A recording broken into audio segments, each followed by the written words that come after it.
ትዝ ላይ ቅዳሴያችን ላይ የባህሪያችን መመኪያ ሆይ ደስ ይበልሽ፣ አምላካችን አማኑኤል የወለድሽልን ሆይ ደስ ይበልሽ ካለ በኋላ በጌታችን በኢየሱስ ክርስቶስ ፊት እውነተኛ አስታራቂ ሆነች ታስቢን ዘንድ እንለምንሻለን። ምንኛ እውነተኛ አስታራቂ ሆነች ታስቢን ዘንድ እንለምንሻለን። ለነፍሳችን ይቅርታን ያደርግ ዘንድ ኃጢአታችን የሚያሰርልን ዘንድ። ይቅርታ አድራጊው ማን ነው? እርሱ። ኃጢአታችን የሚያሰርየው ማን ነው? እርሱ። ያችሁ እንዴት ሜንሽን እንደሚያደርግ ራሱ በጌታችን በኢየሱስ ክርስቶስ ፊት እውነተኛ አስታራቂ ሆነች ታስቢን ዘንድ። ይህን መካከለኛነት ተክቶ ነው አይደለም።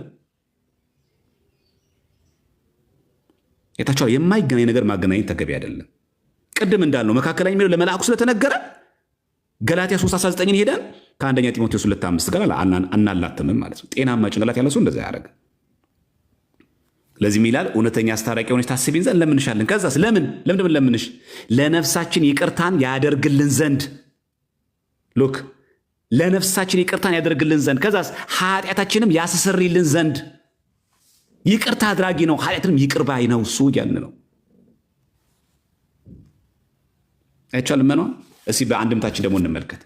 የግል ትርጉማችን እንዳይሆን ደግሞ በመጽሐፍ ማስረጃ ማቅረብ ተገቢ ስለሆነ ይህንን የእኛ ቤተክርስቲያን አባቶቻችን ምን ብሎ ተረጉመውታል የሚለውን ነገር ሲንየው እስቲ በቅዳሴያችን ላይ የእኛ አበው አባቶቻችን ምን ብሎ እንደተረጎሙት እንየው ማለት ነው።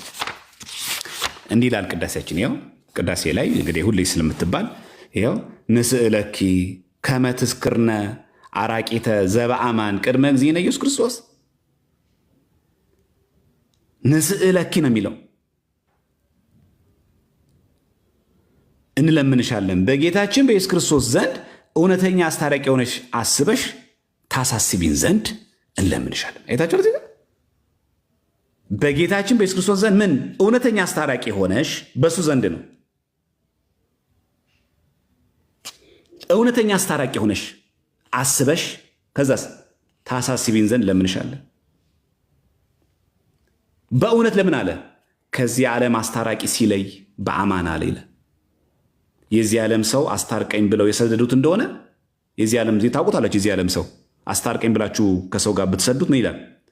እገሌን ታረቅልኝ ብሎ አስታርቀኝ ባላልኳት ምን ብሎ ሰዋል ሄዶ አባልቶ ነገሩን አበለሻሽቶ ሰው መሰለች ብሎ የሚጨመምር።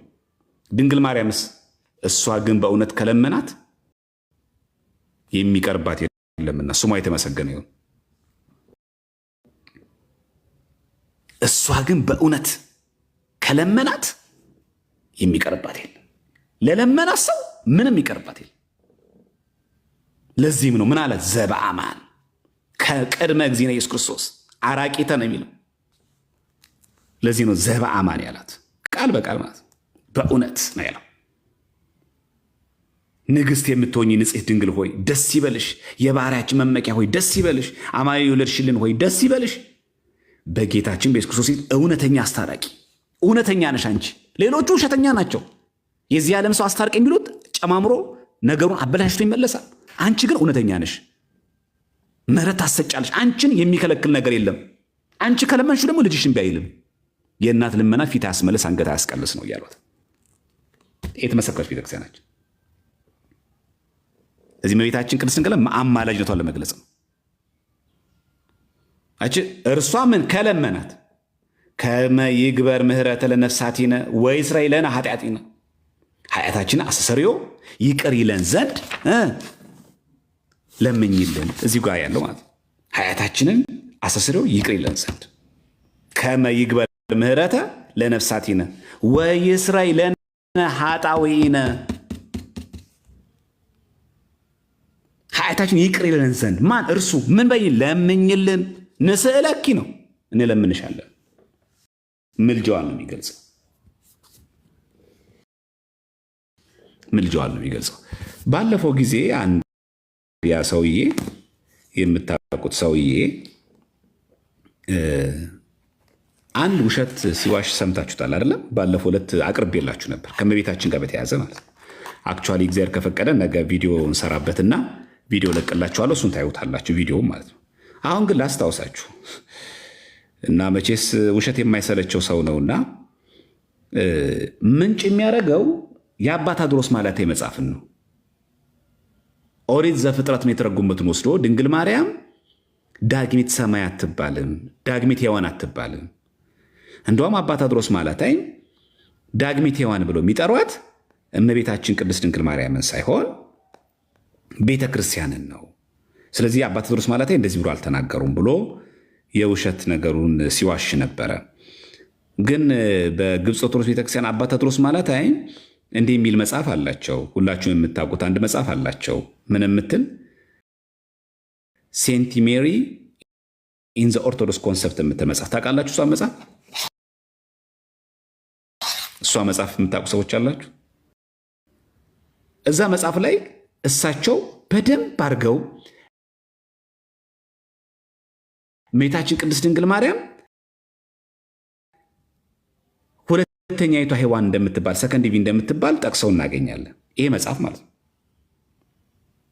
ዘ ኦርቶዶክስ ኮንሰፕት ቡክ 4 ላይ ሴንት ሜሪ ኢን ዘ ኦርቶዶክስ ኮንሰፕት የሚለው ማን ነው የሚለው? ፋዘር ቴዎድሮስ።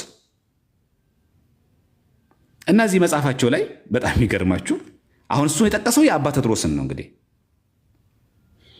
ሴንት ሜሪ ኢን ዘ ኦርቶዶክስ ኮንሰፕት እሳቸው የጻፉት ላይ እዚች ላይ ምን እንደሚል አሳያችሁ ለእግረ መንገዳችሁ እንድታስለፍ። እዚህ ጋር ቁጥር 3 ለሚለ አወር ኒው ኢቪ የኛ ሁለተኛይቷ ዳግሚት ሔዋን ይሏታል፣ አዲስቷ ሔዋን ይሏታል።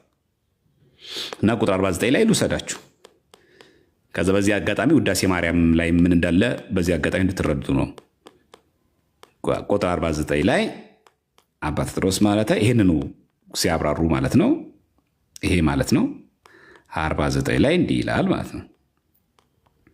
ይኸውላችሁ እዚህ ጋር ይኸው ገጽ 48 የ49 ይኸውና 49 እዚህ ጋር አለላችሁ። ኒው ኢቪ ላይ ታችኋል። እዚህ ጋር ቴዎቶኪያ ኦፍ ቲውስዴይ ማለት ውዳሴ ማርያም የሰሉስ ማለት ነው፣ የማክሰኞ ቴዎቶኪያ ማለት ውዳሴ ማርያም ማለት።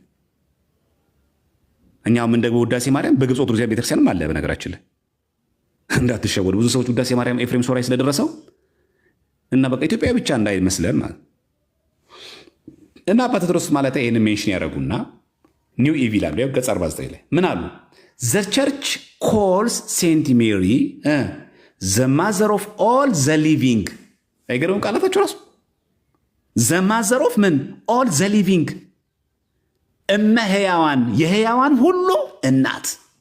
ኦል ዘ ሊቪንግ ነው፣ ኦል ዘ ሂውማን አይደለም የሚለው ለሰው ልጆች ብቻ አይደለም። ዘ ማዘር ኦፍ ኦል ዘ ሊቪንግ ካልበኋላ ማዘር ኦፍ ዘ ኒው ላይፍ ኤንድ ዘ ሰከንድ ኢቪ። አይናገሩም አባ ቴዎድሮስ ማለት ነው። የራሳቸው ኦርቶዶክስ መጽሐፍ ራሱ ዳግሚት ሔዋን አይሏትም። ያውም ደግሞ አባ ቴዎድሮስን ጠቅሶ ማለት አንድ ሰው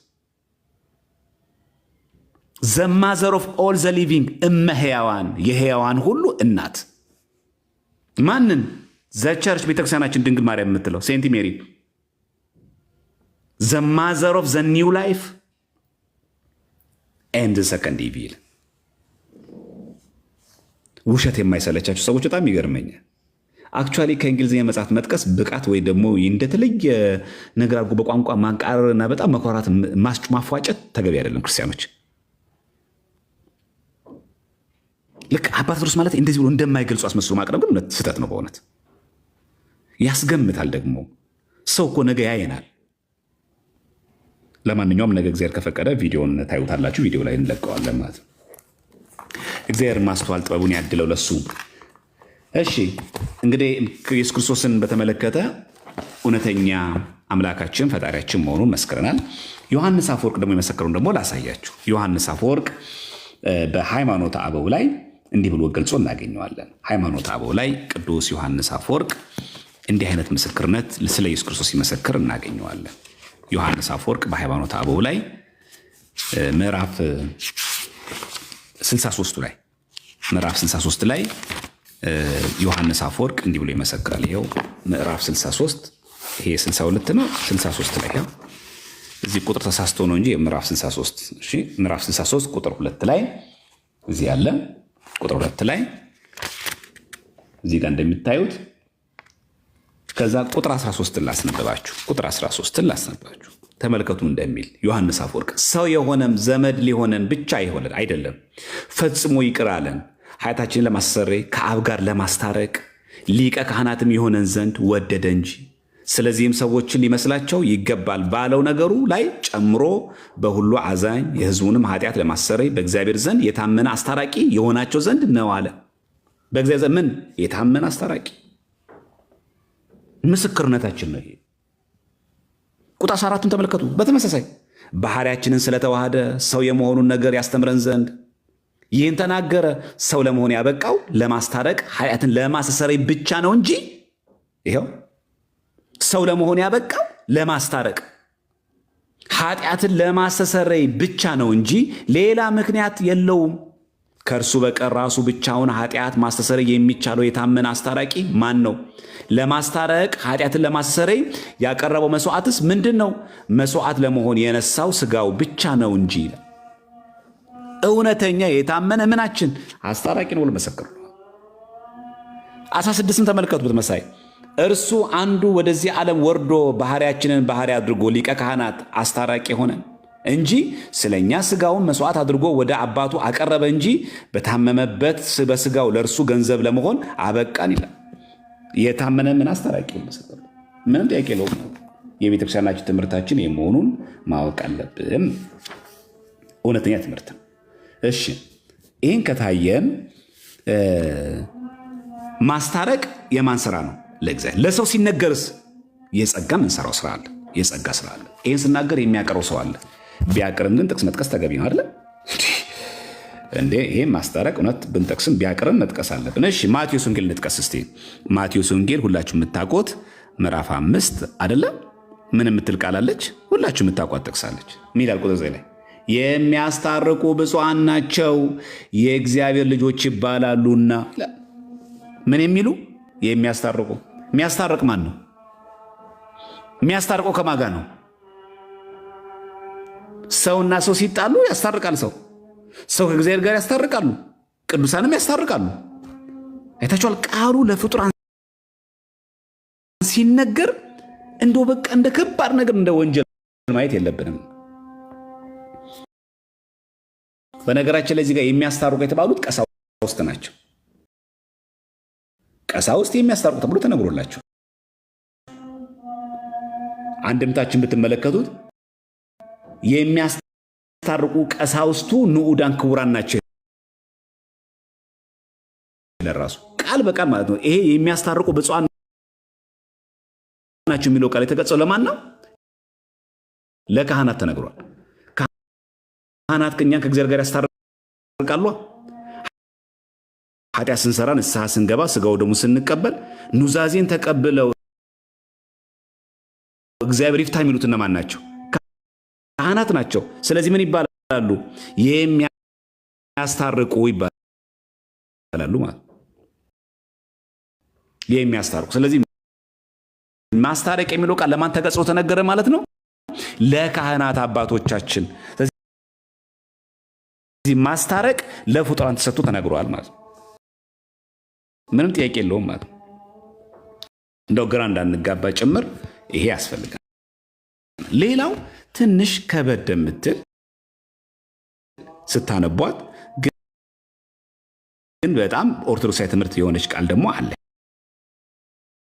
ቅታኒ በል በአፋቸው ውስጥ ሳለ አባቴ ሆይ ስጋዬን የበሉትን ደሜን የጠጡትን ማራቸው ይቅር በላቸው በል ይላል። ምን ያለ ነው? እዚህ ጋር ቅዳሴ አትናቴዎስ ነው። ይሄ ወልድ ሆይ ነው የሚለው በቀጥታ ሜንሽን አድርጎ ማለት ወልድ ሆይ እንደታመመ ሰው አሰምተህ ተናገር። ምን ብለህ? ኤልማስ ላማ ሰበቅታኒ በል በአፋቸው ውስጥ ልክ ስጋው ደሙን የተቀበሉ ሰዎች ማለት ነው ሳለ አባቴ ሆይ ስጋዬን የበሉት እንደምን የጠጡትን ማራቸው ይቅር በላቸው በል ይላል። ስለ ምልጃ እያወራ ነው አይደለም። አይታችሁ እንዳትሳሳቱ ክርስቲያኖች። ይሄ መጽሐፍ ቅዳሴ መጽሐፍ ነው። አዎ ቅዳሴ አትናቴዎስ ላይ ያለ ትርጉሙ ምንድን ነው? እኔው አንድምታው። ለዛ ነው እኛ በግል እንዳንተረጉም የሚያግዘን የኛ ቤተክርስቲያን ሊቃውንት ይሄንን ምን ብለው ተረድተውት ነው ጥያቄ። እሺ አንድምታችንን እንመልከት። ወልድ ሆይ የሚለውን ቃል በቃል እንደታመመ ሰው አሰምተህ ተናገር። ኤልማስ ላማ ሰበቅታኒ በል በአፋቸው ውስጥ ሳለ አባ አባቴ ሆይ ስጋዬን የበሉትን ደሜን የጠጡትን ማራቸው ይቅር በላቸው በል ሲል ምን ምልጃ እያወራ ነው? አይደለም። ማስረጃ ያችሁ መቸኮል አያስፈልግም፣ ማንበብ ያስፈልጋል። ጥሬ ትርጉም አይታይም። እባካችሁ ጥንቃቄ አድርጉ ኦርቶዶክሳውያን። የማናቀውን ነገር ዝም ብለን እንዳናወራ ጥንቃቄ በጣም አስፈላጊ ነገር ነው። ስለዚህ ላንብብላችሁና ታዩታላችሁ ማለት ነው። እሺ ቅዳሴ አትናቴዎስ ላይ ይሄንን ገጸ ንባብ የኛ ቤተክርስቲያን ምን ብሎ እንደሚተረጉሙት እናያለን ማለት ነው። እሺ አትናቴዎስ ላይ ቅዳሴ አትናቴዎስ ገጽ 331 ላይ እንዲህ ይላል። ገጽ 331 ላይ ይሄንን ገጸ ንባብ የኛ አባቶች ግሩም በሆነ መንገድ ተርጉመውት እናገኛለን ማለት ነው። ይሄውና ተመልከቱ። ይሄው እዚህ ጋር ተመልከቱት፣ ምን እንደሚል ተመልከቱት። ልመናውን እንዴት አድርጎ እንደሚያቀርብ ልመናው ቀረበ ሲባል ምን ማለት እንደሆነ የኛ አባቶች እንደሆነ እንደሚተረጉሙ ተመልከቱ። ኦ ወልድ ክላህ ዘከመ ሐመ፣ ወልድ እንደታመመ ሰው አሰምተህ ተናገር፣ የታመመ ሰው ያርፋልና። ከዛስ ይላል ወበል ኤልማስ ላማ ሰበቅታኒ፣ አምላኬ አምላኬ ለምን ታደገኒ አባ እስራኤሎሙ እስመ በዘ ኢያእምሩ ይገብሩ ብለህ ተናገር። ወእንዘ ሀሎ ውስተ አፍሆሙ፣ ስጋውን ደሙን ተቀብለው በአፋቸው ሳለ። ከዛ በል ምን ብለህ አባ ወአቡየ መሐር ወተሰሐላ እለ በልዑ ስጋዬ ወሰትዩ ደሜ፣ አባቴ ስጋዬ ደሜን የተቀበሉትን ይቅር በላቸው በል ይላል። ከዛስ ሐተታ ካልሆነ ይላል በዕለተ ዓርብ በተቀበለው መከራ አድኗልና የዕለተ ዓርቡን ያዘክራል።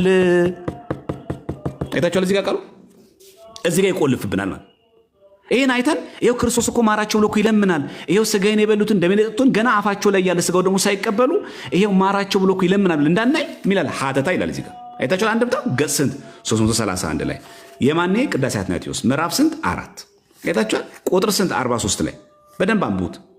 በዕለተ ዓርብ በተቀበለው መከራ አድኖናልና የዕለተ ዓርቡን ያዘክራል። የዕለተ ዓርቡን ሲያስታውስ ነው የተናገረው እንጂ የዛን ጊዜ ልክ ስጋው ደግሞ ስንቀበል ክርስቶስ አብን እባክን ማራቸው፣ ይኸው ስጋዬን አፉን ውስጥ አስገብተዋል እኮ ደሜን እኮ ጠጥተዋል እኮ ይቅር በለው ብሎ ይለምናል ማለት አይደለም። የዕለተ ዓርቡን ሲያስታውስ ነው፣ ሲያዘክር ነው። ይኸው የዕለተ ዓርቡን ያዘክራል ነው የሚለው። መቼን ያዳነን? በዕለተ ዓርብ በተቀበለው መከራ። ይኸው በዕለተ ዓርብ በተቀበለው መከራ አድኖናልና የዕለተ ዓርቡን ያዘክራል ነው የሚለው። የዕለተ ዓርቡን ለማስታወስ ነው። ያኔ ዕለተ ዓርብ ለተሰቅለ አባ እስራኤሎሙ በዘ ኢያእምሩ ይገብሩ ብለ ያኔ ዕለተ ዓርብ ስትሰቀል አምላኬ አምላኬ ለምን ተወከኝ ከማለት በፊት አባት ሆይ የሚያደርጉትን አያውቁና ይቅር በላቸው ብለ የለመንከው ያ ያስታረቁ ማስታረቅ እርቁ ዛሬም ሕያው ነው እንጂ ልክ ስጋው ደግሞ አፋችን ሲገባ አብን እገሌን ማረዋ ደግሞ እገሌትም እኮ ዛሬም እኮ እገሌት እኮ ተቀበለች ዛሬ ደግሞ እገሌ እኮ ቆረበ በልማር ብሎ ይለምናል ማለት አይደለም። የዕለተ ዓርቡን ነው። ይኸው አንድምታ ቢጠቅመው ለዚህ ነው ክርስቲያኖች። አሁን የዚህ ቅዳሴ አትናቴዎስ ላይ አንድ ሰው አይቶ ልክ ገጽ 144 ቁጥር 144 ላይ ያለውን አንብቦት ይኸው ቃል በቃል እኮ ይናል ወልድ ሆይ ይላል። እንደታመመ ሰው አሰምተህ ተናገር ነው የሚለው። ኤልማስ ላማ ሰበቅታኒ በል በአፋቸው ውስጥ ሳለ አባ አባቴ ሆይ ስጋዬን የበሉትን ደሜን የጠጡትን ማራቸው ይቅር በላቸው በል። ያን የዕለተ ዓርቡን አስብ ለማለት ነው። ስጋ እንደለበሰ ለማጠየቅ ነው። ይሄ ላጠይቆተ ተስፋይት ነው። ክርስቲያኖች ስጋ እንደለበሰ ለማጠየቅ ነው። የዕለተ ዓርቡን ሲያስታውስ ነው እንደዚህ ያለው። ይሄ በደንብ ማወቅ ያስፈልጋል።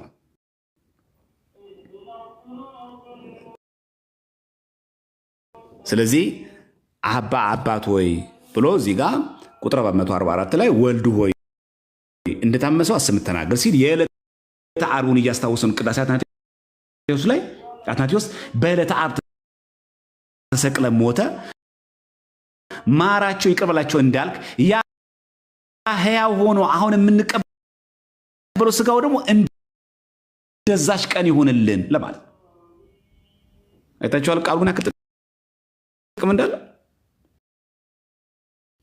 ተሰቅለ ሞተ ስጋህን የቆረስክለት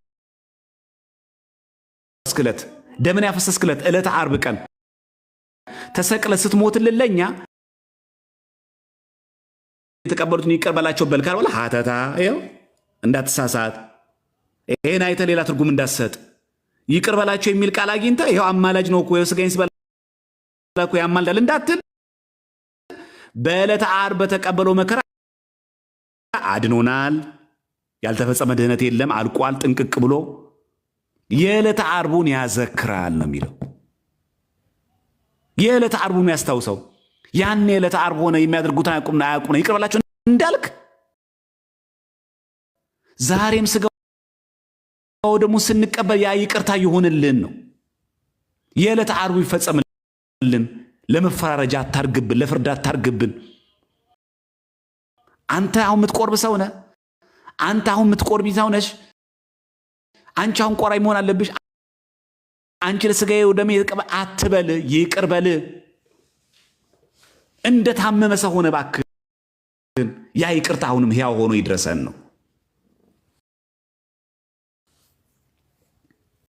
ግልጽ ነው ሐሳቡ አይደል? ቁልፍ ነው የሚያደርገው እዚህ ጋር እንድምታችን። ዝም ብሎ ብቻ ቅዳሴ ተነቦ ይሄው እንደዚህ ቃሉ አለ አይባልም። ቃሉ እንዴት ይተረጎማል? ቤተሻ እንዴት ታየዋለች? ይህን ትርጉም እንዴት ነው የምትተረጉመው ነው የሚታየው። ይሄንን ማወቅ እጅግ በጣም ጠቃሚ ነው። የታቸው እንዴት ማንበብ ተገቢ እንደሆነ የዕለተ ዓርቡን ሲያዘክር ነው እንጂ ክርስቶስ አሁን እዚህ ጋር ይቅር በላቸው በል እኮ ነው የሚለው። ይሄው እዚህ ጋርም በአማርኛው እንደዛ የሚለው ቅዳሴ አባቴ ሆይ ስጋዬን የበሉትን በአፋቸው ሳለ እኮ ነው የሚለው። በአፋቸው ሳለ አባቴ ሆይ ስጋዬን የበሉትን ደሜን የጠጡትን ማራቸው ይቅር በላቸው በል ይላል። ምን ሲል ነው? የዕለተ ዓርቡን ስጋዬን ሲበሉ ደሜን ሲጠጡ ይቅር ብያቸዋለሁ ማለት ነው። አስተሰርይላቸዋለሁ። ልክ እንደ ዕለተ ዓርብ አድርጌ ያረኩትን ምህረት አሁን ፈጽሜያለሁ።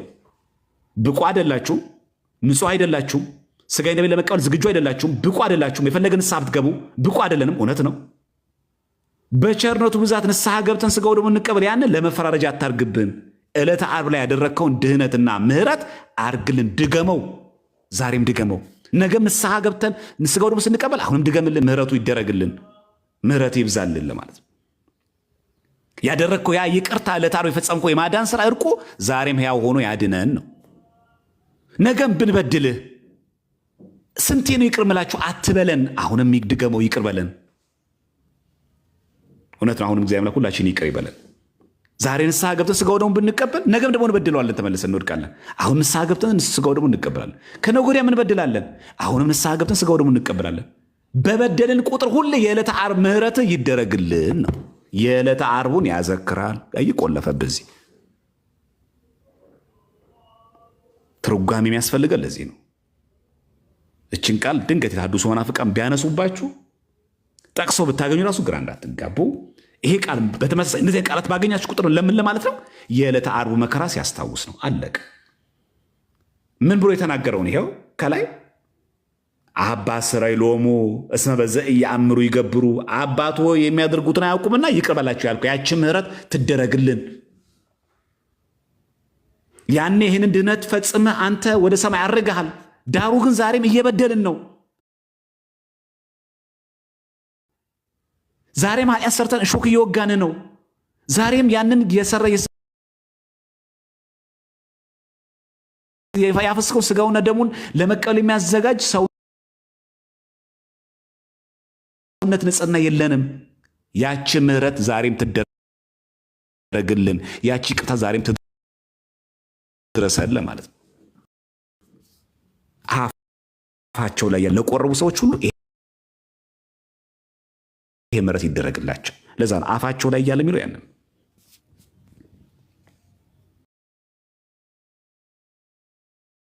በዚህ አጋጣሚ እችን ጥያቄ የመለሰ ሰው አንድ ጥያቄ ደግሞ ይመልሳል። ምንም ትለዋል። መጽሐፈ ዚቅ ላይ እንደዚህ አይነት ቃላቶች አሉ። ይሄው መጽሐፈ ዚቅ ላይ እንደዚህ አይነት ቃላቶች አሉ።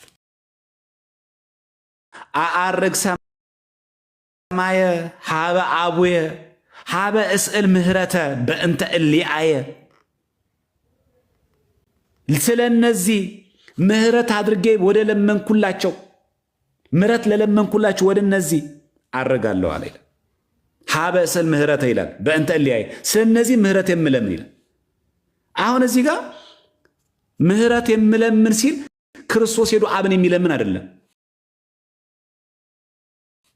የዕለተ ዓርቡን ሲያዘክር ይቀድሙ ጠቅስማል። ይቤሎሙ ኢየሱስ ነው የሚለው ለአርዳኢሁ ለደቀ መዛሙርቱ እንዲህ አላቸው፣ አርግ ሰማየ ሀበ አቡየ ወደ አባቴ ሄዳለሁ። ሀበ አቡየ ካለ በኋላ ምን ሀበ አቡየ ካለ ሀበ ምን እስእል ምህረተ በእንተ እሊአየ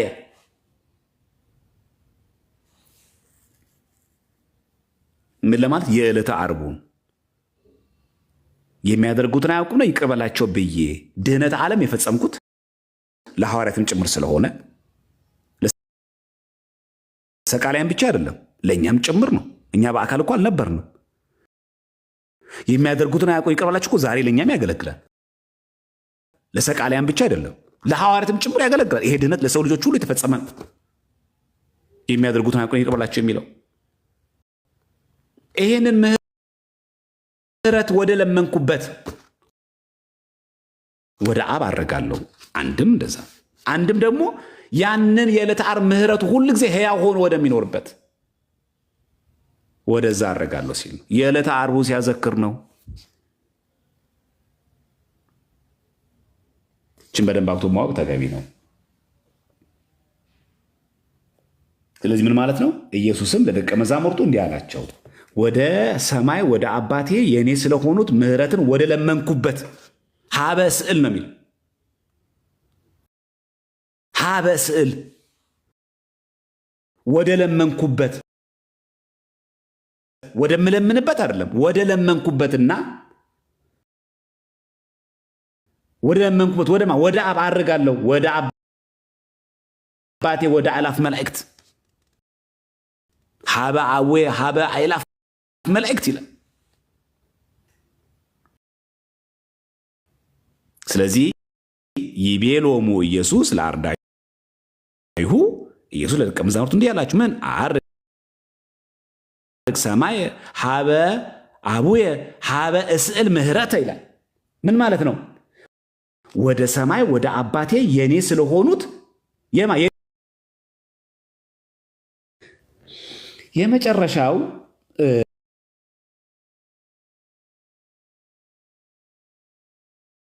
ድርሳነ ሰንበት ላይ ነው።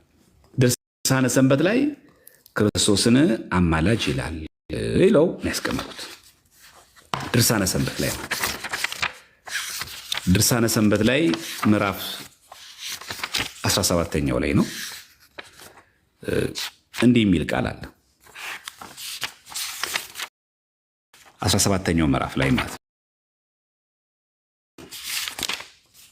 ይኸውና 17ኛው ምዕራፍ ይሄ አይደለ 16 ይሄው 17 ደግሞ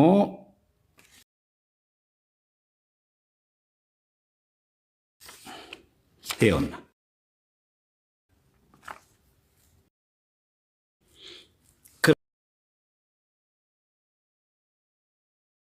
ክርስቲያንን ስለሚሉ ሰዎች ይልና ከዚህ በኋላ በገሃነም ውስጥ የነበሩ ክርስቲያንን እያሉ የክርስቲያን ስራ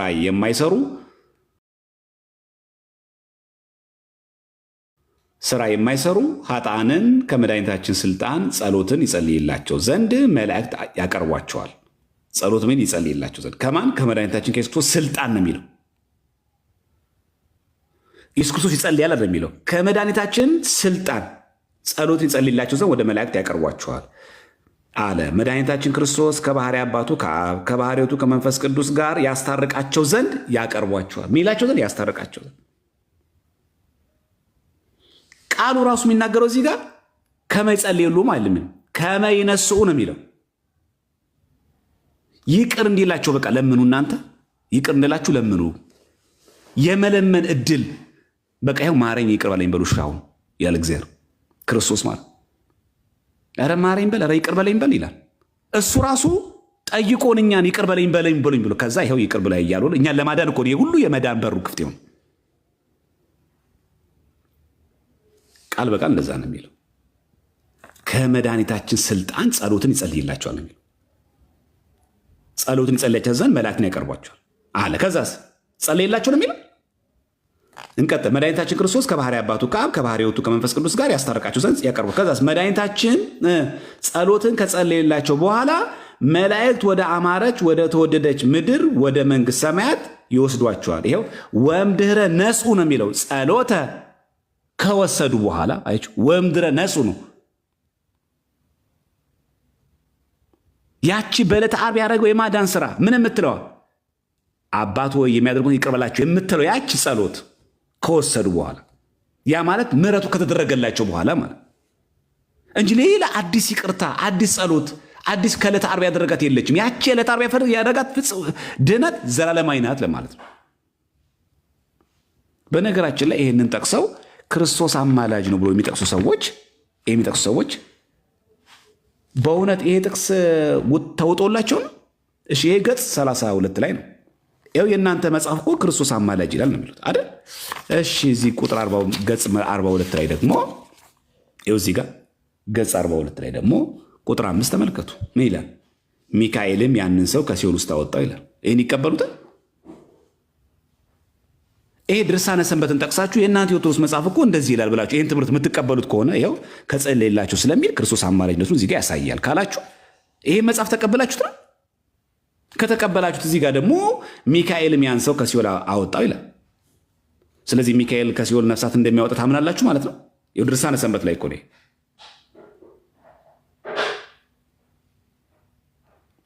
እሺ እዚህ ጋር የክርስቶስን አማላጅነት የሚጠቅሰው አላችሁ።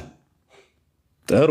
ስለ ክርስቶስ አማላጅነት የሚጠቅስ ከሆነ እዚሁ ላይ ደግሞ እንደሚል ቃል ደግሞ እናገኛለን። ይኸው ገጽ 43 ላይ ደግሞ ስለ ሰንበት አማላጅነት ይላል።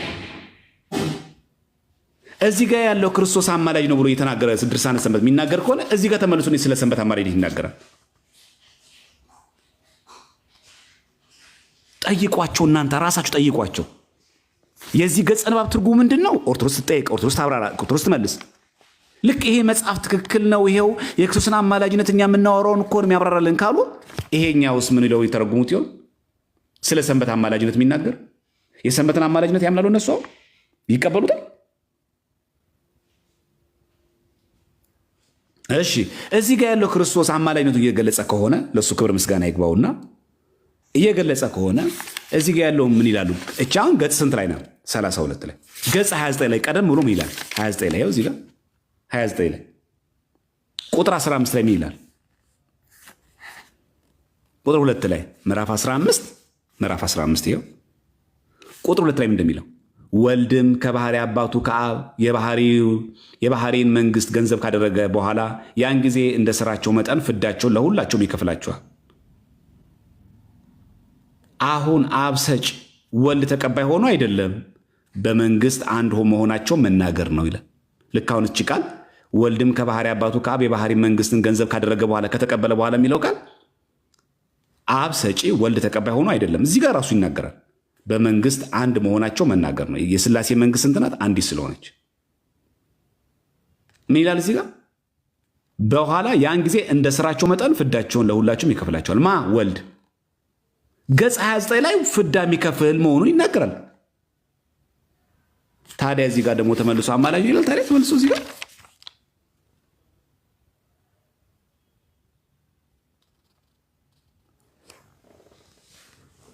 ስለዚህ እዚህ ጋር ምንም የሚያጣርስና ምንም የሚያምጠታ ነገር የለውም። ስለዚህ ምንም ግራ የሚያጋባ ነገርም የለም። በእውነቱ ቃሉ የሚናገረው መድኃኒታችን ክርስቶስ ጸሎት ከጸለየላቸው ማለት የሚለው ቃል ያቺ በዕለተ ዓርብ ሆኖ የተናገራት አባት ሆይ የሚያደርጉትን ይቅር በላቸው የምትለውን ያችኛውን ጸሎት የምታስገኘውን ስርየትን ወሰዱ። ይኸው ወእንዘ ነሱ ወእምደ ነሱ ነው የሚለው ጸሎተ ይወስድዎሙ ውስተ ምድር ሰናይት ወደ አማርኛው ሲወሰድ ነው የነሱ የሚለውን ወደ ጸለየላቸው ሌትር እንጂ ጌታችን የሚጸልዩ አዲስ ጸሎት ኖሮ አደም መንግስት ሰማይ። ለምን ቅድምም ብለን አይተናል። ወልድ ሆይ አለ ወልድ ሆይ ቅድም ያነበብናት ማለት ነው። እንደታመመ ሰው ሆነ ምን አሰምተህ ተናገር። አሰምተህ ተናገር የምትለውን ቃል እንዴት ብለን ተረጎምናት? ቀደም እንዳያችኋት አሰምተህ ተናገር ሲል ስጋዬን የበሉትን ደሜን የተቀበሉትን ይቅር በላቸው። ከዛ ሐታም ይላል በዕለተ ዓርብ በተቀበለው መከራ አድኖናልና የዕለተ ዓርቡን ያዘክር አይለን። የዕለተ ዓርቡን ሲያስታውስ ነው።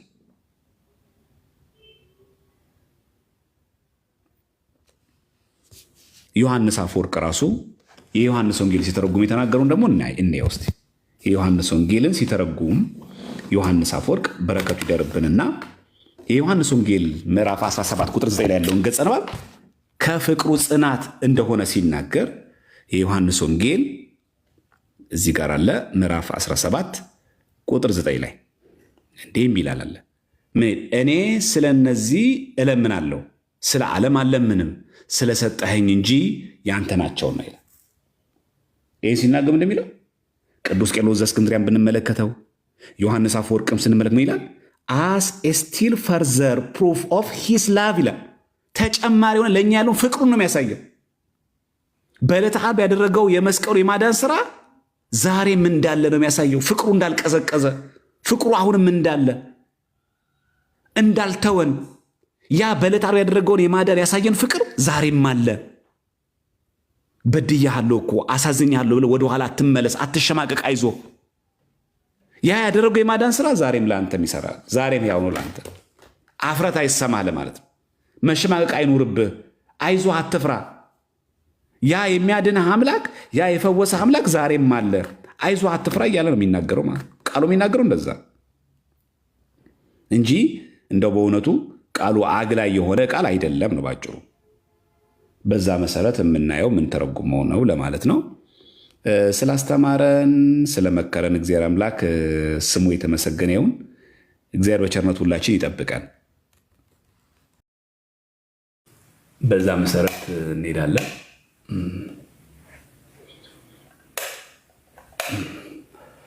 ስላስተማረን ስለመከረን እግዚአብሔር አምላክ ስሙ የተመሰገነ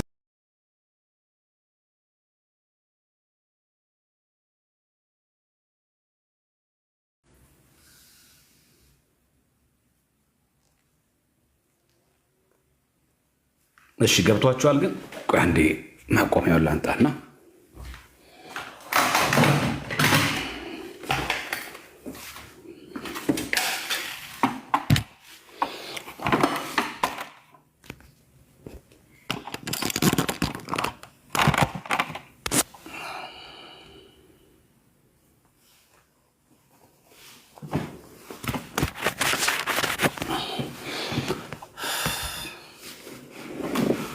እሺ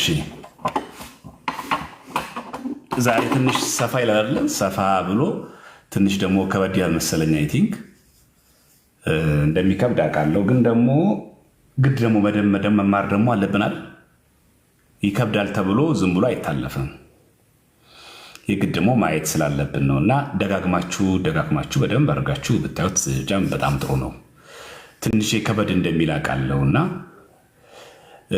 እንደዚህ አይነት ትምህርቶች ስንማራቸው አሁን በተቻለ መጠን ማስታወሻ ተይዘው በእርጋታ እያንዳንዱ ቃል ምንነቱን የተረጎመ መታየት አለበት እና ዝም ብለን ድንግርግራችን መውጣት የለበትም። መጽሐፍ ቅዱስ ምን እንደሚል መታወቅ አለበት። ለዛ ደግሞ እያንዳንዳችን የምንማረው ትምህርት ደግሞ በቤተክርስቲያን ትምህርት እያስረገጠ መናገር ስላለብን ለዛ ነው ትንሽ ዛሬ ያዝ የሚያደርግን፣ ግን ደግሞ ሁላችን ማወቅ ያለብን ትምህርት ያቀረብ ነው ማለት ነው። ስላስተማረን ስለመከረን ስሙ የተመሰገነ ይሁን እግዚአብሔር። መጽሐፎችን እኮ አሳየኋችሁ እንዴ! መጽሐፉንማ እያሳየሁ እኮ ነው። አሁን መጽሐፍ አሳየን ትላላችሁ። መጽሐፉን አሳየኋችሁ። መጽሐፍቶችን ሁሉ እኮ ያየን የተማማር ነው አለ። ዛሬ መጽሐፉን እያየን ስለተማማርን በእውነቱ በልቦናችን ያሳድርብን ነው። እንግዲህ የቀረው ሚስጥር እሱ ይግለጽልን።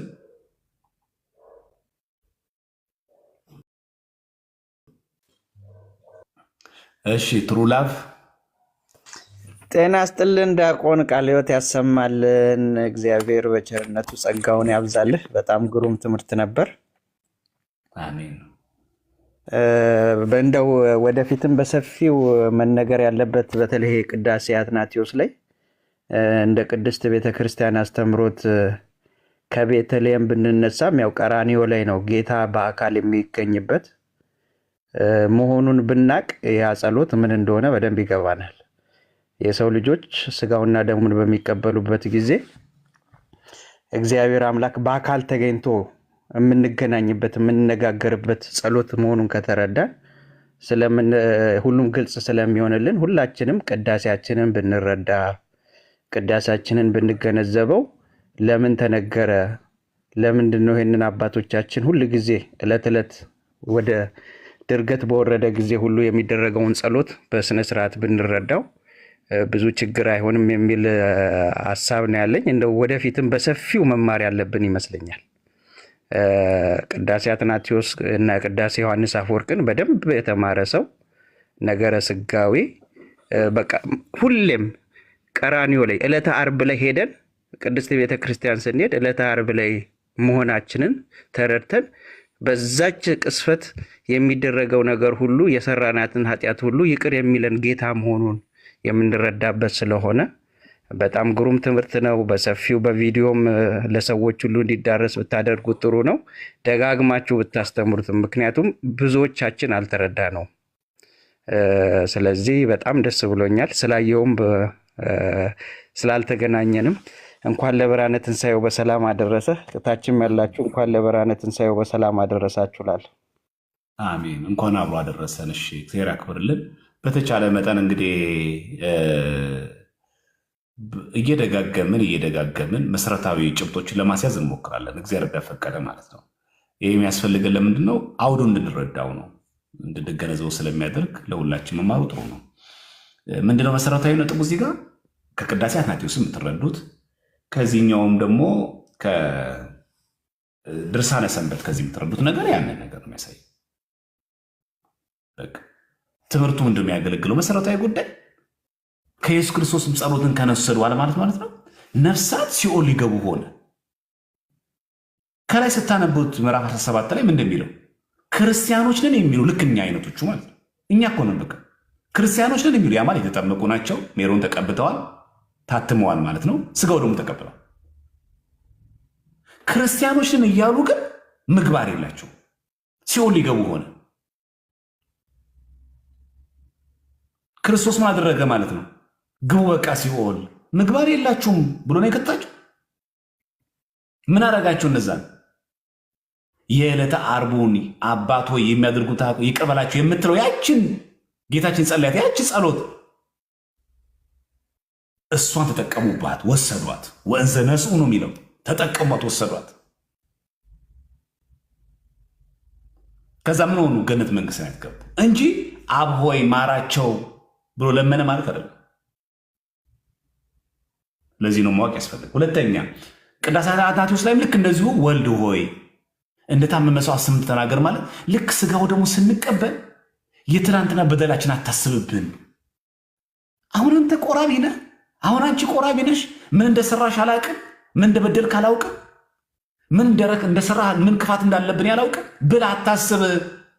እንደዛ ካሰብክኛ ለመቆረብ ለአንተ ስጋው ደግሞ ለመቀበል ዝግጁ አይደለንም። እኚህ ስጋው ደሙን የተቀበሉ ሰዎች በአፋቸው ላይ እያለ መዓት ሳይሆን ምሕረት አድርግላቸው። ምን በል የዕለተ ዓርቡን አዘክር። ያ ፍቅር አሁንም ይኑርልን። እኛ ዛሬ ታጥቦ ጭቃነን ተመልሰን እንበድላለን። ስንቆርብ ግን ስንቴ ነው እየቆረብ ስንት ጊዜ የምትረክሰው ብለህ አታርቀን፣ አቅርበን። ያቺ ይቅርታ ምሕረት ትደረግልን። ትዝ ይላችኋል ቅዳሴ ላይ አምላካችሁ ነው እንደ ቸርነት ነው እንጂ እንደ በደላችን አይሁን። ስንት ጊዜ ምንለው? 3 ጊዜ እንላለን። አምላካችሁ ነው እንደ ቸርነት ነው እንደ በደላችን አይሁን እንላለን። ያንን አዘክር ነው የሚለው። እኛ አሁን ብቆልን ያችን ምሕረት ትደረግልን። በከመ ተዘከርኩ ለፈያታዊ ዜማን፣ ፈያታዊ ዜማን እንዳሰብኩ እኛንም አስበን እንደዛች ቀን አድርግልን። ዓለምን ሁሉ ይቅር አላልክም? ምሕረት አለ ለይተ ነበረ። የሰው ልጆች ሁሉ በደል ይቅር አላልክም ነበረ። ዕለተ ዓርብ ላይ ስትሰቀል ያችን ምሕረት ዛሬም ስጋው ደግሞ ስቀበል በአፍ ትደረግልኝ። ያንን አትናቴዎስ የሚናገረው። ስለኔ ይጮሃል ሲልም ያንን ነው የሚናገረው። ዋጋ ያሰጠኛል። በድያለሁ፣ ሰርቻለሁ፣ አምናለሁ፣ እሱ ንስሐ ገብቻለሁ። ግን የክርስቶስ ደም ከሳሽ ዲያብሎስ እንኳን ቢከሰኝ ዋጋ ያሰጠኛል፣ ስለኔ ይጮሃል ብሎ ያለ የዲያብሎስ ክሱ የታወቀ ነው። ቀንና ሌሊት ማያቋርጥ ነው። እኔን ሲኦል ለማስገባት የሰራዊቱን ኃጢአት እያሳሰበ እኔን ሲኦል ለማስገባት ይተጋል። እኛ ግን ስጋው ደሙን ንስሐ ገብተን የተቀበልን ክርስቲያኖች በስጋው ደሙ ይቅር በለን ታረቀን ለማለት ነው። ደጋግመን በደንብ አቅተን እግዚአብሔር ከፈቀደ እናየዋለን። ትንሽ ትዕግስት ይፈልጋል። ማስታወሻ እየያዘን እያንዳንዱ ትርጓሜ አንድምታዎች ማየት ያስፈልጋል። መጽሐፈ ዚቅ ላይ ልክ እንደዚሁ ማለት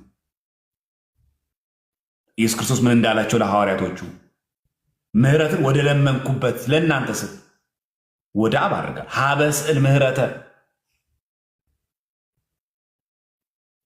እና እንደዛ ብለን እኛ እንደምንተረጉም በጣም መታወቅ አለበት። እና እነዚህ ነገሮች ቃላቱ ስናገኝ ድንገት የታደሱ መናፍቃን ሲጠቅሱት ከዚህ ላይ ሲጠቅሱ ከቅዳሴ መጽሐፍ ሲጠቅሱ ብናገኝ ከሃይማኖት አበው ቢጠቅሱ ብናገኝ ግራ እንዳንገባ ትክክለኛውን ኦርቶዶክሳዊ መረዳት መያዝ እጅግ በጣም ተገቢ ነው። ምንድን መሰረታዊ ነጥብ? ክርስቶስ በዕለተ ዓርብ ያልፈጸመው የማዳን ስራ የለም። በቃ እልቅ ያለ ነው ማዳን ስራው። ያልፈጸመው የማዳን ስራ የለም። ሁሉን ድህነታችንን ሁሉን ሞታችንን እሱ በሞቱ ሞታችንን ሽሮ አድኗል። ምንም ጠይቅ የለውም።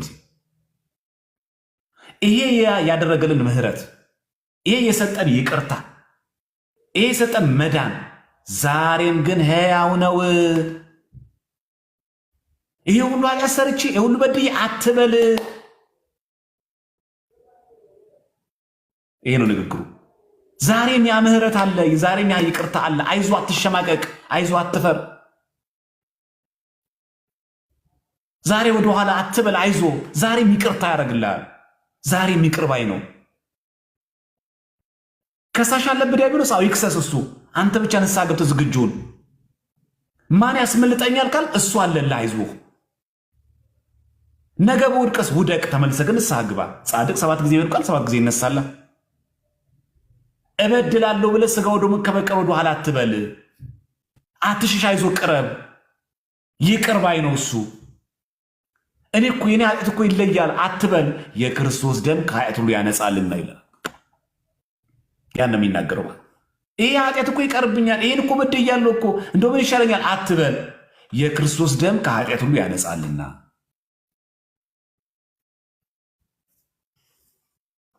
ምንም ነገር አትፍራ ነው።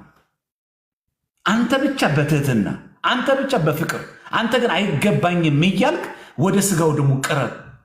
ጥንተ ጠላታችን ዲያብሎስ እንደሆነ ክሱ አይቋረጥም። ክሱ እንደማይቋረጥ ከሳሽነት እንደጠበቀው ነው። የእሱ ምህረት ደግሞ አይቋረጥም። የእሱ ይቅርታ ደግሞ አይቋረጥም። የዕለተ ዓርቡ ፍቅሩ ዛሬም አለ፣ አልቀዘቀዘም። እየወጉት እየቸነከሩት ይቅር የሚል ነው። ዛሬም እኛ በኃጢአት እየወጋ ነው፣ በርኩሰት እየወጋ ነው፣ በቂም እየወጋ ነው፣ በክህደት እየወጋ ነው፣ በኑፋቄ እየወጋ ነው። እንኳን ይቅር የሚል አምላክ ነው። አይታችኋል ትርጉሙ? ይቅር የሚል አምላክ ነው። አይዞ ዛሬም እኮ እኛ እየወጋ ነው። ችንካር ላይ እኮ እሾህ እየጨመርንበት ነው። ምንሰራው ኃጢአት፣ ምንበድለው በደል፣ ምንሰራው ክፋት እሾህ እኮ ነው፣ እየጨመርንበት ነው ያለ ነው። አሁን የኛ ክርስትና አንገታችን ላይ ያሰርነው ክርና የኛ ህይወት አንድ አይነት ነው።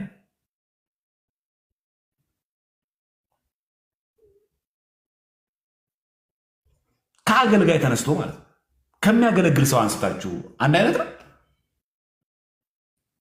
ብዙዎቻችን ደግሞ እኔ እኮ ያልበደልኩት ኃጢአት የለም እንዴት አባቴ ነው የምመጣው አትበሉ። አዎ እውነት ነው፣ በድልሃል፣ ትክክል ነው፣ ምን ጥያቄ የለውም። ዝም ብሎ ሜዳ ላይ ተሰራዩልሃል አይባልም። ንስሐ ግባና ስጋው ደግሞ ተቀበል። የኔ እኮ ይለያል አትበል።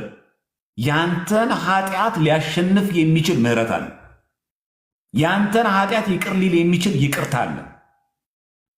እሱም ንስሐ ገብቶ ስጋው ደግሞ መቀበል ነው። ይህን ነው የሚናገረው ቅዳሴያችን ነው። ባጭሩ ገብቷችኋል? ሐሳቡ ይሄ ነው። አትሸማቀቅ፣ ወደኋላ አትበል። ኃጢአት ላይ ኃጢአት፣ በደል ላይ በደል አትጨምር። የኔማ ይለያል እያልክ አሁንም ናይት ክለብ አትሁን፣ አሁንም ዝሙት ላይ አትሁን፣ አሁንም ስካር ላይ አትሁኝ፣ አሁንም እዛው ላይ አትሁን። በድላለሁ። ያ ይቅርታው ዛሬም አለ። ልክ ስጋው ደሙን ስትቀበል ቅዳሴ አትናቴዎስ ላይ እባክን ይቅር በላቸው፣ የዕለተ ዓርቡን ምሕረት ይቅርታ ፈጽምላቸው፣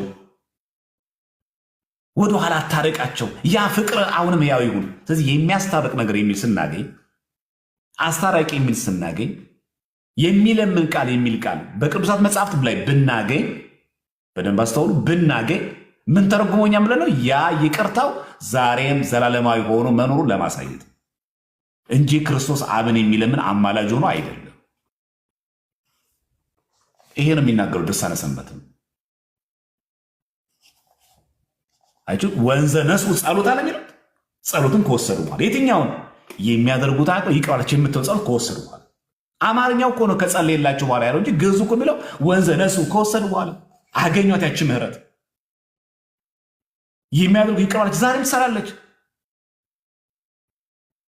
ዛሬም ከእስልምና የመጣ ሰው፣ ዛሬም ከጣዖት አምልኮ የመጣ ሰው፣ ዛሬም ከመንፍቅና የመጣ ሰው ወደ ኦርቶዶክስ ሲመጣ ይህ ምህረት ዛሬም ይደረግለታል። ቄደር ተጠምቆ ስጋው ደሙን ይቀበላል። ያ ይቅርታው ዛሬም አለ። ያቺ የዕለተ ዓርቧን ጸሎት ወሰዳት፣ ተጠቀመባት፣ ጸደቀባት፣ ከክርስቶስ ጋር አንድ ሆነባት፣ ተዋሃደባት። ወንዘ ነስኡ ጸሎት የሚለው ይሄ ነው። ድርሳነ ሰንበት ተወዳጀባት። በዚህ ይቅር በላቸው ዛሬም ሕያው ናት።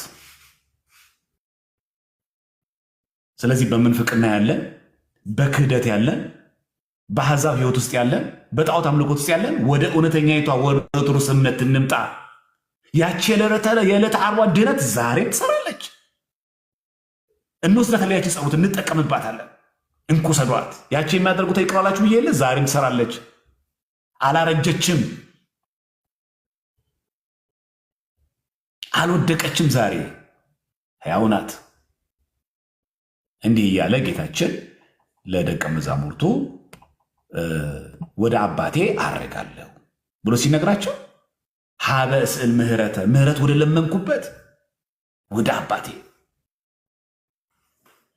እዚህ ምንም ድንግርግር አይልም ማለት ነው። ለአዲስ ኪዳን አስታራቂ የሆነ የሚለውን ቃል ልክ እንደዛው ማለት ወኮነ አራቂ ለአዲስ ኪዳን፣ ለአዲስ ኪዳን ምን ሆነ? አስታራቂ ሆነ። ወይ ከውና ለሚለው ወኮነ ዛሬም አስታራቂ የሚለው ቃል የሚተረጎመው በስጋው ደሙ ይታረቀናል። አብና መንፈስ ቅዱስ በስጋው ደሙ ይታረቁናል። ነገ ምን በድላለን? አሁን በስጋው ደሙ ይታረቁናል። የእኛ በደል መቼስ አይቀርም፣ እንደምታውቁት ነው። ዛሬ ንስሐ እንገባለን። አሁን የእግዚአብሔር ቃል ለዚህ እንማራለን። ልባችን በጣም ነው የሚነካው፣ በጣም ይሰማናል። ከጥቂት ደቂቃዎች በኋላ ወደ አያቱ እንመለሳለን። በተለይ በበዓለ ሃምሳ የምታውቁት ነው። ሮብ ዓርብ የለም፣ እንበላለን፣ እንደንሳለን፣ እንጨፍራለን። ምንም አንበድለው በደል አለኝ። የተፈታ አንበሳ ይመስል ዝም ብላችሁ ሰክሱ ጌት ባለ የሚመስለው በቃ ዝም ብለህ ብላ የተባለ ነው የሚመስለው። ጸሎት የተተውን ሰዎች አለን። እውነት እኮ ነው። በእውነት በጣም የተውን ሰዎች አለ። ጨርሶ ሆኑ ጸሎት ጸለይን ማናቅ ሰዎች አለ። በቃ ዝም ብለህ ሰግስግ እንዳታቋርጥ የተባለ ነው የሚመስለው።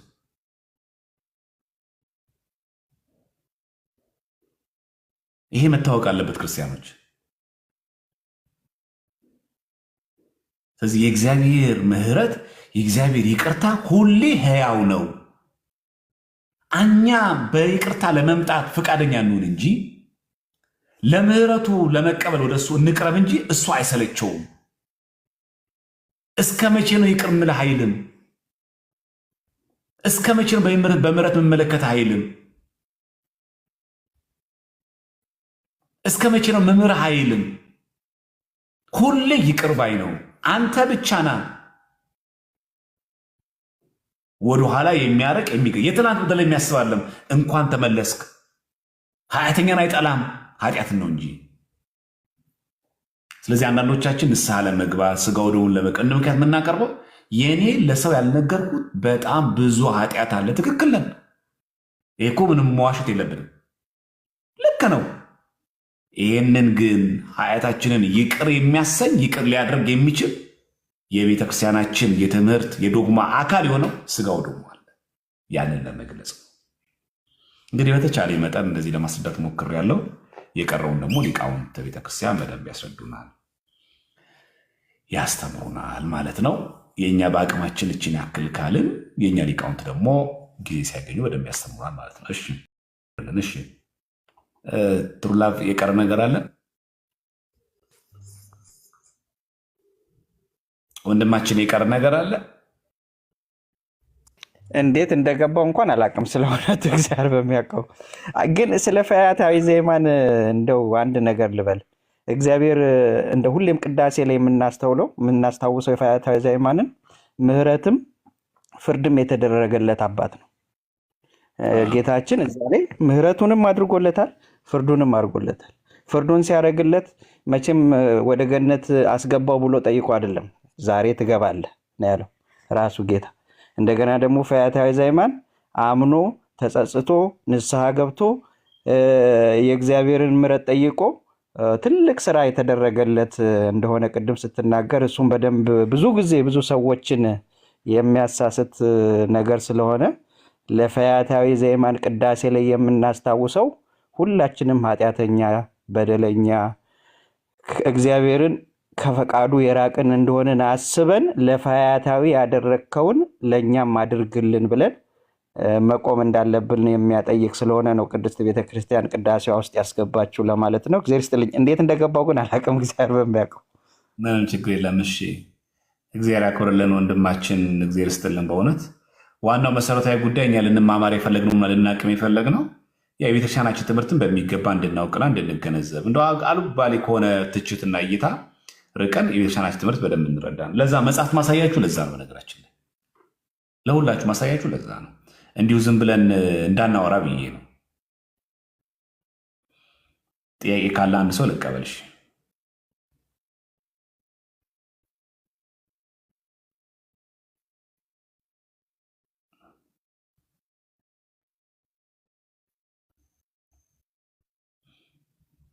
ጥያቄ ካለ ልቀበልሽ።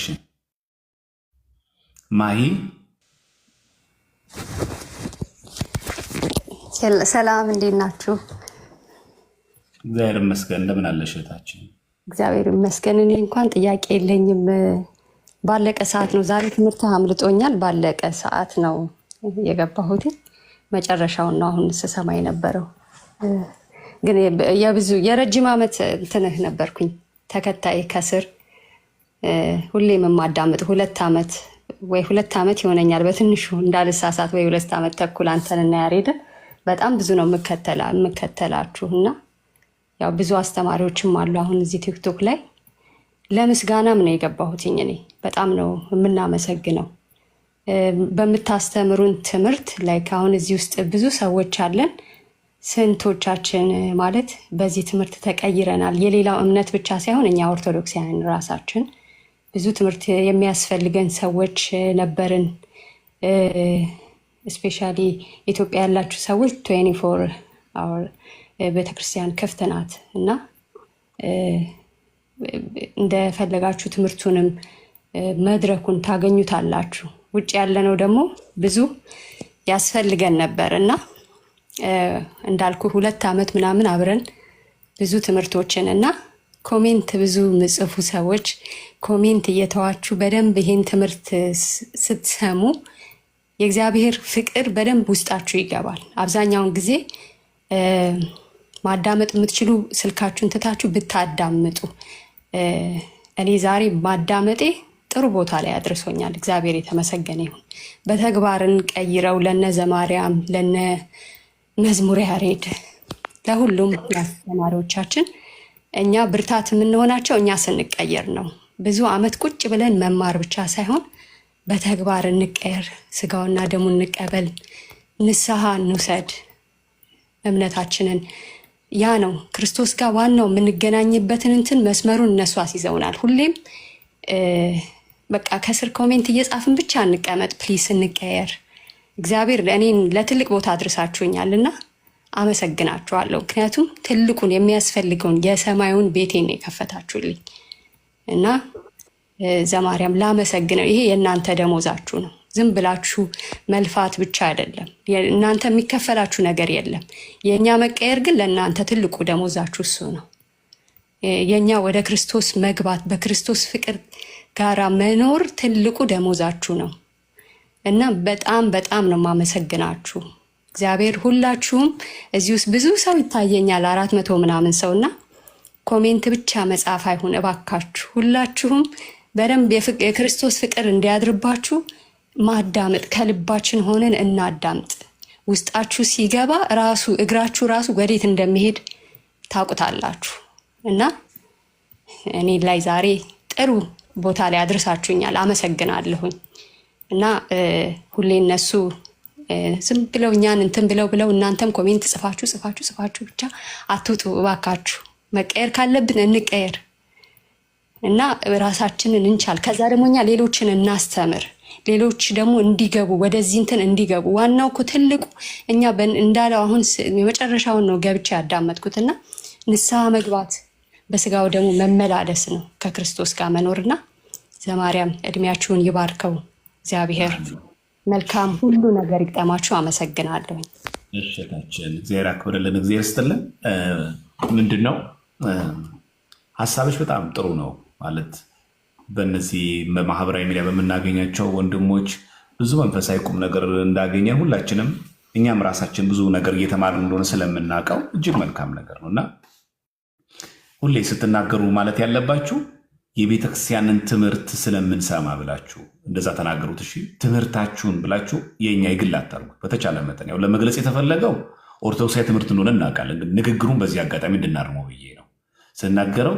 የኢትዮጵያ ኦርቶዶክሳዊ ተዋሕዶ ቤተክርስቲያን ትምህርትን በደንብ ስለምናገኝ ብለው ትምህርቱ የቤተክርስቲያን መሆኑን እንግለጽ። አንድ እሱ። ሁለተኛ ትምህርታችሁን ስለምካተላችሁ እኛን ባትከተሉ ጥሩ ነው። እንሰማለን፣ እናዳምጣለን።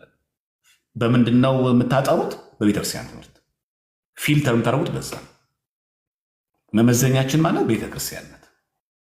ከግለሰቡ አንጻር ሳይሆን ቤተክርስቲያን የምንመለከተው ከቤተክርስቲያን አንጻር ነው ግለሰቡ እንመለከተው። ስለዚህ ሁሉ ጊዜ ስንናገር በቃ ትምህርታችሁን እንሰማለን። የምንከተለው ግን ማንን ነው? ቤተክርስቲያን። የምንሰማው ማንን ነው? ቤተክርስቲያንን። የእኛን ትምህርት የምታዳምጡት እስከ መቼ ነው? የቤተክርስቲያን ትምህርት እስካስተማር ድረስ። አጠቃላይ አሁን ዘማርያም ያሳየን መጽሐፍ ያየንበት መጽሐፍ በሙሉ የቤተክርስቲያን ትምህርትን አቋሟ ነው። ክርስቶስን ተማላጅ ነው የምትለው? አዎ። አማላጅ አትልም? አዎ። ይህንን ገጸ ንባብ ታዲያ እንደዚህ የሚል ቃሎች እንዴት ተተረጉማለች? እንደዚህ ብላ አንድምታውን አሳይቷል፣ ትርጓሜ አሳይቷል። ቤተክርስቲያን ትምህርቷ እንደዛ ነው። አዎ። ከዚህ አንጻር ትክክል። ካፈነገጠስ አንሰማው። መመዘኛችን ማለት ቤተክርስቲያን ናት።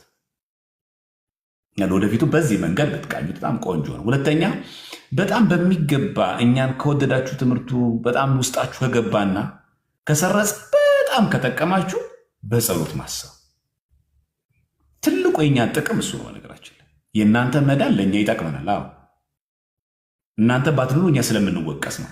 አሁን በነገራችን ላይ አሁን ቅድም ዛሬ የተማረው ትምህርት በኮርስ መልክ የሚሰጥ ነው።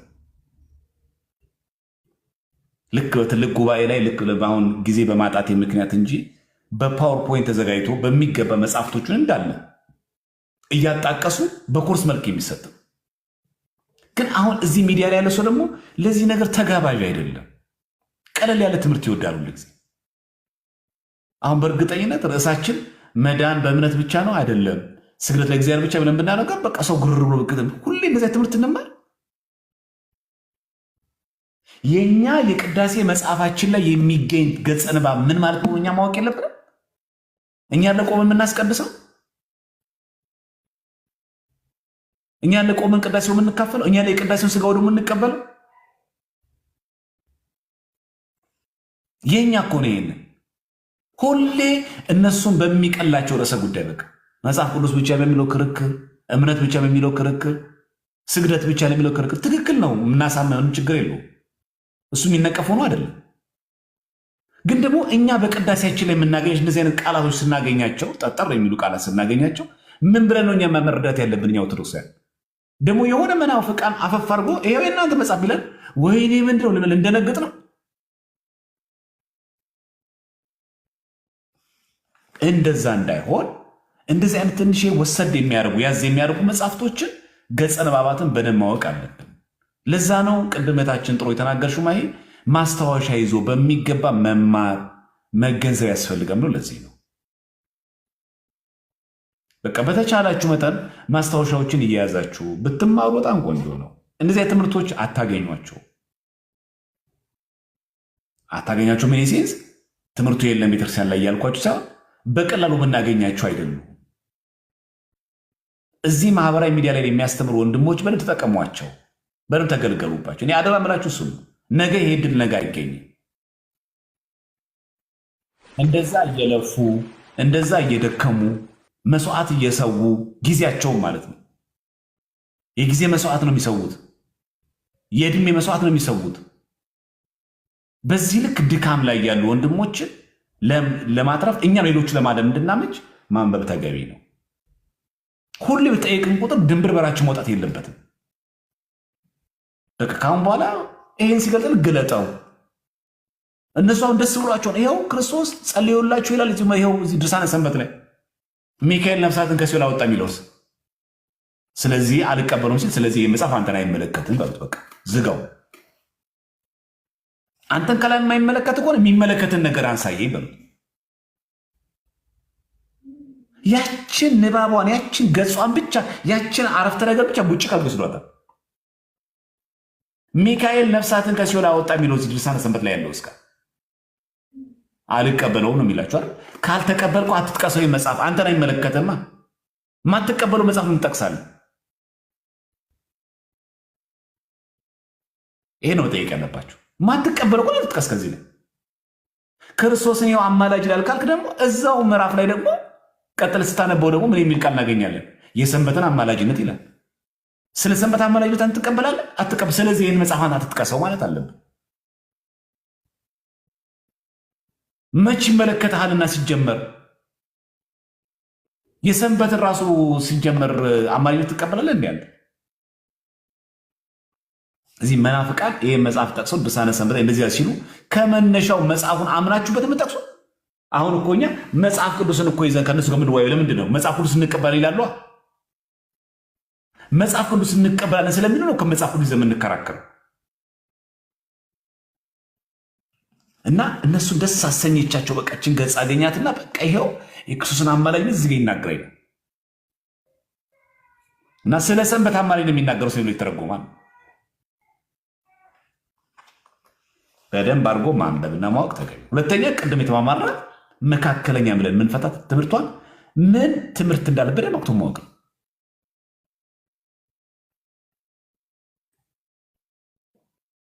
ይሄ በደንብ ማወቅ አለባችሁ። አደራችሁን እኛ በተቻለ መጠን ሪከርድ ያደረጋችሁ ሰዎች እየቆራረጣችሁና ምን ወይ ደግሞ ዩቲዩብ ላይ ስለቆር ሙሉ ልቀቁት። ደግሞ ዩቲዩብ ላይ ሙሉ ለቃችሁ ትምህርቱ ምን እንደሆነ በሚገባ አሁን የተማረውን በሙሉ ትምህርቱን በደንብ አቅታችሁ ትለቁት ሰው ይማራል። አሁን ዘመኑ የምናውቅበት የምንገነዘብበት። ዛሬ መጽሐፍቶቻችን እኛ እጅ ላይ ብቻ ያሉት መናፍቃን እጅ ላይም አሉ። ቤተክርስቲያን ቅዳሴዋ የእሷ ከሆነ መተርጎም ያለባት ቤተክርስቲያን ናት። ማንም ሰው መተርጎም አይችልም። ቅዳሴ አትናቴዎስ፣ ቅዳሴ ኤጲፋኒዎስ፣ ቅዳሴ ሐዋርያት የቤተክርስቲያን መተርጎም ያለባት ቤተክርስቲያን ነው። ማየት ያለባቸው አንድምታዋ ምን ይላል? ይህን የምናየው እኛ ማለት። ለመናፍቃን ግን አንድ የቤት ስራ ልስጥ። ትስማማላችሁ በዚህ? ለመናፍቃን አንድ መረጃ ልስጥ። የቤት ስራ ነው። አሁን ስለማይመልሱት የቤት ስራ ነው የምሰጠው። የቤት ስራ ልስጣቸውና ከመለሱት እናያለን። አይሻልም? የቤት ስራ ልስጥ። እዚህ ላላችሁ ፕሮቴስታንቶች የምትሰሙ ማለት ነው የምትሰሙ ሰዎች እድል እንስጣችሁና ድንገት የምትመልሱት ከሆነ ከመጽሐፍ ቅዱስ ይህን ጥቅስ ከ66 ነው ጠይቃችሁ። ይኸውና ፕሮቴስታንት የሆነ ሰው ካለ የያዕቆብ መልእክት ነው ምዕራፍ 4 ቁጥር 5 በደንብ ስሙ። ወይስ መጽሐፍ በእኛ ዘንድ ያሳደረው መንፈስ በቅናት ይመኛል ያለው በከንቱ እንደተናገረ ይመስላችኋልን? ይላል። የትኛው መጽሐፍ እንደዚህ ብሎ የተናገረው? እዚህ ጋር የታችኋለች 2 ነጥብ ከዛ ሰረዝ ያደረገበት ከየትኛው መጽሐፍ ላይ ነው ሜንሽን ያደረገው ያዕቆብ? ህዳጉ ላይ አንደኛ ቆሮንቶስ 6:19 ይላል፣ ገላትያ 5:7 ይላል። ይሄ ቃል በቃል የለም ወይስ መጽሐፍ ይላል። ያዕቆብ ነው የሚናገረው። የትኛው መጽሐፍ ነው እንደዚህ የሚለው? የትኛው የብሉይ ኪዳን መጽሐፍ ነው እንደዚህ የሚለው? በእኛ ዘንድ ያሳደረው መንፈስ በቅናት ይመኛል ያለው በከንቱ እንደተነገረ ይመስላችኋልን? በከንቱ አልተነገረም፣ እውነት ነው እያለ ነው። የትኛው መጽሐፍ ላይ ይሄ ቃል ያለው? በእኛ ዘንድ ያሳደረው መንፈስ በቅናት ይመኛል የሚለው የቱ ጋር ነው የሚገኘው? ፕሮቴስታንት ወንድሞቻችን እችን ገጸ ንባብ ብታመጡልኝ ደስ ይለኛል። የቤት ስራ ነው ይሄ። ይሄን መጀመሪያ ፕሮቴስታንት ሳስገባ ይህንን ገጸ ንባብ ያመጣልኛል ማለት ነው። ሜንሽን አድርጎ ይሄው ይሄ ገጸ ንባብ የተወሰደው ቃል በቃል ከዚህኛው። ምክንያቱም እንደዚህ 2 ነጥብ አድርጎ ከወሰደ ቃል በቃል የወሰደውን ነው የወሰደው። የትኛው የመጽሐፍ ቅዱስ ክፍል ላይ ነው በእኛ ዘንድ ያሳደረው መንፈስ በቅናት ይመኛል ያለው? በከንቱ እንደተናገረ ይመስላችኋልን ይላል። የትኛው መጽሐፍ ላይ እንደዚህ ያለው? ያዕቆብ ከየትኛው መጽሐፍ ነው ሜንሽን ያደረገው?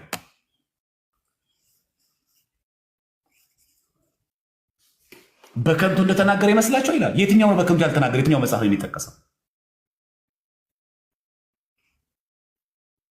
ይሄ መልስ ያለው ሰው ካለ አንድ ቁጥር ይጻፍልኝ። ፕሮቴስታንት ሆኑ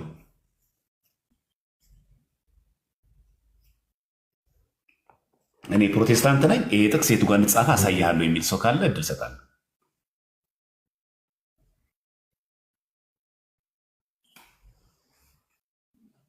አሁን የተለመደ ጥቅስ አይደለም አለ የተነግሮ አንድ ቁጥር ጥሩ። አባይ ላስገባሽ። አባይ አባይ አባይ አባይ አባይ ታላቅ ማለት ነው። አባይ እናስገባለን።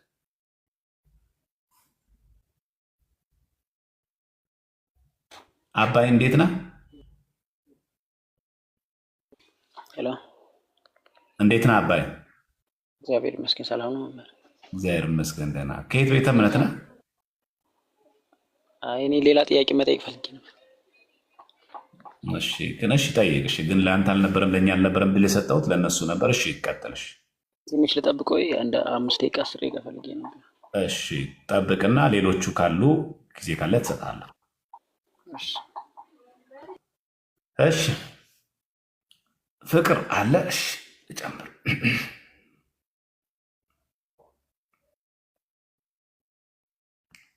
አላክም። በነገራችን ላይ መጽሐፍ ቅዱስ ላይ የዚህኛው አፍ ላይ በትመጥቅሱን ያስገባው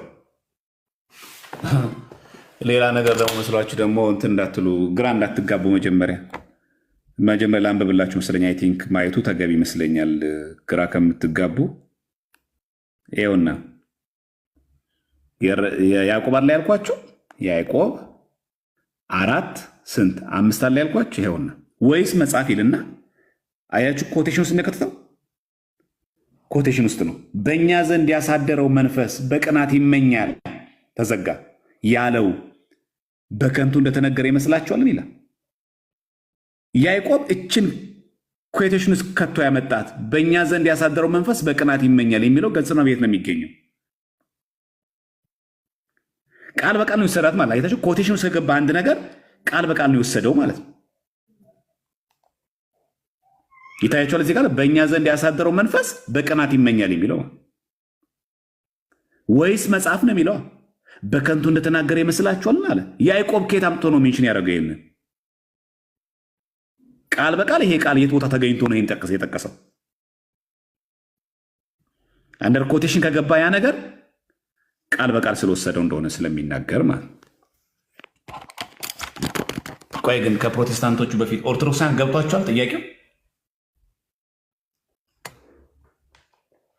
ኦርቶዶክሳን ገብቷቸዋል? እየጠየቁት ያለው ጥያቄ ገብቷቸዋል? ኦርቶዶክሳውያን ክርስቲያኖች ገብቷቸዋል? የጠየቁትን ጥያቄ አሁን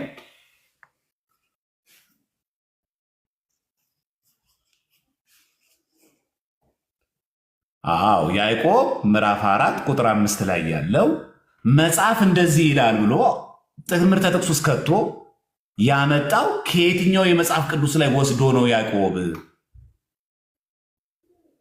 የትኛው የመጽሐፍ ቅዱስ ክፍል ላይ ነው? ቃል በቃል አሁን ቅድም የጠቀስነው ይሄ ክፍል በእውነት ማን ነው? ቃል በቃል 4:5 ላይ በእኛ ዘንድ ያሳደረው መንፈስ በቅናት ይመኛል ብሎ የተናገረው የየትኛው የመጽሐፍ ቅዱስ ክፍል ላይ ነው? የተጻፈውን ነው። መጽሐፍ እንደዚህ ይላል ብሎ የተናገረው ነው። እዚህ መጽሐፍ እንደዚህ ብሎ ይናገራል ብሎ ከየትኛው መጽሐፍ ላይ ወስዶ ነው በከንቱ የተናገረ ይመስላችኋል ብሎ ሜንሽን አድርጎ ከየትኛው መጽሐፍ ላይ የወሰደውን ነው ቃል በቃል በትምህርተ ጥቅስ ውስጥ ያስገባው? አሁን ግልጽ ነው ኦርቶዶክሳውያን። ያዕቆብ 4:5 የለም 66 ባጭሩ 66 መጽሐፍ ቅዱስ ላይ የለም። 66 መጽሐፍ ቅዱስ ላይ የለም። ታዲያ ያዕቆብ መጽሐፍ በእኛ ያሳድረው በቅናት ይመኛል ብሎ የተናገረው ከየት ወስዶት ነው ታዲያ? እሺ እግዚአብሔር በእነሱ ላይ መንፈሱን ቢያወርድ አንተ ስለ እኔ ትቀናለህን? አይደለም። እሱ የሚመሳሰል ነው። ዘኍልቍ 11:29 ከዚህ ሀሳብ ጋር የሚመሳሰል ነው። እሱ ይሄ ሀሳብ እንደዚህ የሚመስል ሀሳብ አለ ነው። እኔ ጠየቁት ጥያቄ እሱን አይደለም። አንደር ኮቴሽን ውስጥ አስገብቶ መጽሐፍ በእኛ ዘንድ ያሳደረው መንፈስ በቅናት ይመኛል ብሎ የተናገራት የትኛዋ ላይ ነው? ኮቴሽን ውስጥ ያስገባው ፒክ ነው ያደረጋት እንዳለ ኮቴሽን ውስጥ ነው ያስገባት። የት ላይ ነው ያለው ነው ያልኳቸው እንጂ ይሄን የሚመስሉ ቃላቶች መጽሐፍ ውስጥ የሉም አይደለም ያልኳቸው።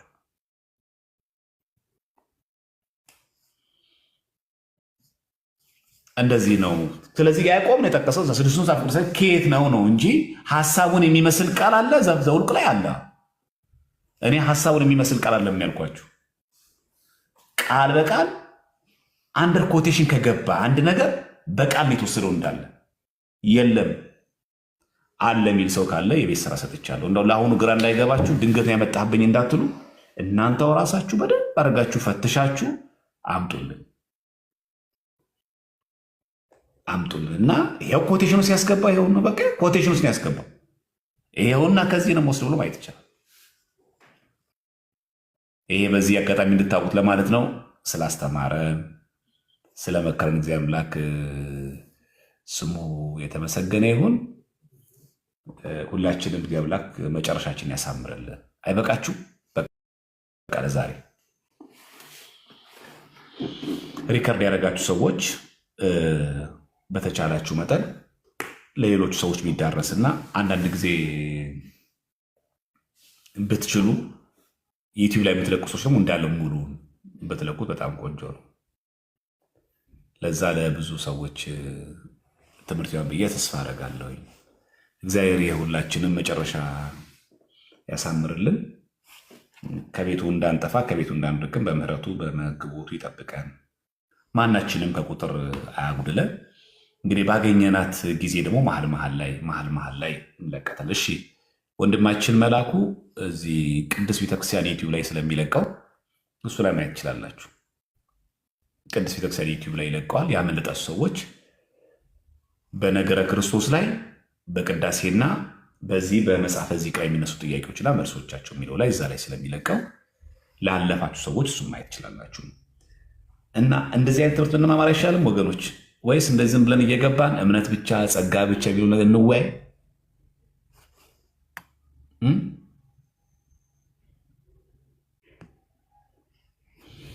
እንደዛ ይሻላል። እንደዚህ አይነት ትምህርት እንማር ክርስቲያኖች፣ ይሻላል። እንደዚህ